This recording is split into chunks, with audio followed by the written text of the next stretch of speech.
उत्तराखंड के हल्द्वानी में बनभूलपुरा व गफूर बस्ती में बुलडोजर चलाने पर सुप्रीम कोर्ट ने रोक लगा दी है। रेलवे की 29 एकड़ जमीन से अतिक्रमण हटाने के हाईकोर्ट के फैसले पर सुप्रीम कोर्ट अभी और सुनवाई करेगा। रेलवे ने इस जमीन पर 50,000 लोगों द्वारा कब्जा करने की बात कही है। उन्होंने इसी को लेकर हाईकोर्ट का रुख किया था, जहां जमीन से कब्जा हटाने की बात कही गई थी।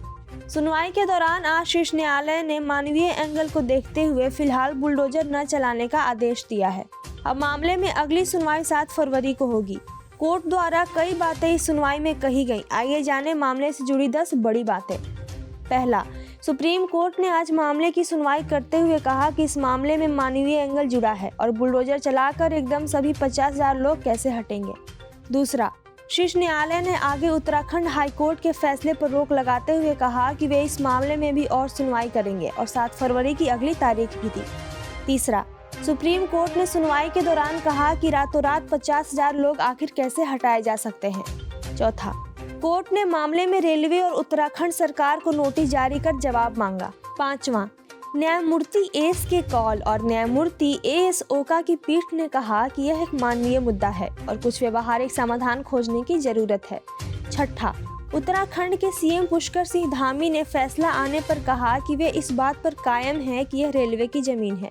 धामी ने कहा कि हम कोर्ट के आदेश के अनुसार आगे बढ़ेंगे। सातवां, उच्च न्यायालय ने पिछले साल 20 दिसंबर को हल्द्वानी के बनभूलपुरा में रेलवे की अतिक्रमण की गई जमीन पर निर्माण को गिराने का आदेश दिया था। आठवां, रेलवे के आदेश के अनुसार अतिक्रमणकारियों को 1 सप्ताह का नोटिस देने के बाद अतिक्रमणों को तोड़ने की बात कही गई थी।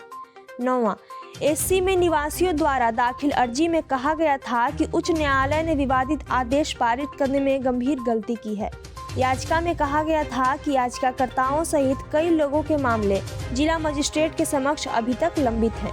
10वां, बता दें कि बनभूलपुरा में रेलवे की कथित अतिक्रमण 29 एकड़ जमीन पर धार्मिक स्थल, स्कूल, व्यापारिक प्रतिष्ठान और आवास हैं।